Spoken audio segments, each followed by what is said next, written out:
எல்லாருக்கும் வணக்கம். இன்றைக்கு மார்கழி 23ஆம் நாள். திருப்பாவை பாடல் 23 பார்க்கலாம்.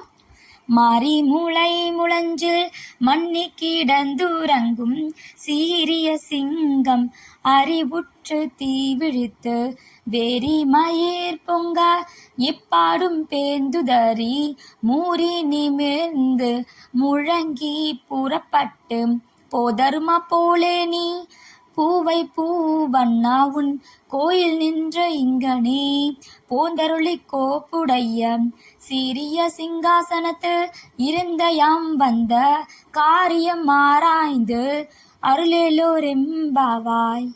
இப்ப பாடலுடைய பொருள் பார்க்கலாம். மழை காலத்தில் மலையில் உள்ள குகையில் உறங்கும் பெருமை மிக்க சிங்கம் விழிக்கிறது. அதன் கண்களில் நெருப்பு பொறி பறக்கிறது. நாற்புறமும் நடமாடி பிடரி மயிரை சிரித்து பெருமையுடன் நிமிர்ந்து கர்ஜனையுடன் வெளியே கிளம்புகிறது.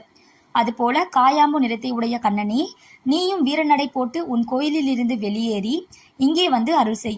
வேலைப்பாடுகளை கொண்ட மிக சிறந்த சிம்மாசனத்தில் அமர்ந்து நாங்கள் எதற்காக இங்கே வந்தோம் என்பதை அறிந்து அந்த கோரிக்கைகளை பரிசீலனை செய்து நிறைவேற்றி அருள வேண்டுகிறோம். இப்ப விளக்கம் பார்க்கலாம்.